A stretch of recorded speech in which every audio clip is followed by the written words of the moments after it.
पुण्यातल्या हडपसर इथे सह्याद्री हॉस्पिटलची रुग्णाच्या नातेवाईकांनी तोडफोड केली।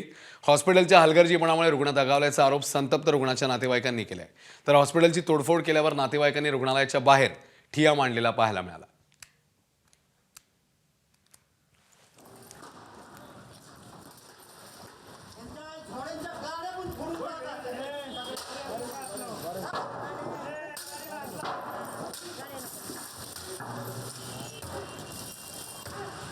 तारखेला ॲडमिट केलं, 3:30 वाजता ऑपरेशन झालं।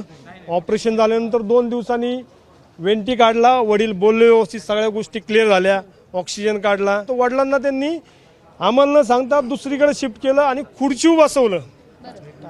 वल्ले टाके होते, ते कदाचित टाके तुटले असतील किंवा काहीतरी दुखलं त्यांच्या पाटणीत। आणि वेंटी चालू असताना पेनाने, एवढी बुद्धी त्यांची तल्लक आहे, वेल एज्युकेटेड होते, पेनाने लिहून दिलं त्यांनी की डॉक्टर ट्रीटमेंट, हॉस्पिटलची ट्रीटमेंट खराब आहे, मला इथनं हलवा। आणि तुम्ही आत्ता जर माझ्या वडिलांचं शरीर बघितलं ना ताई, असं दाबून दाबून दाबून त्यांनी छाती चपटी केली। 3 डॉक्टर छाती बसलेले आणि मला आत्ता सांगण्यात आलं की तुमचे वडील रात्रीच वारलेत, वेंटीवर चालू होते। असा CPRS दिला त्यांनी।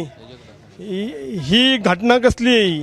CPRS देऊन माणसांना मारण्याची घटना आहे। ABP माझा, उघडा डोळे बघा नीट।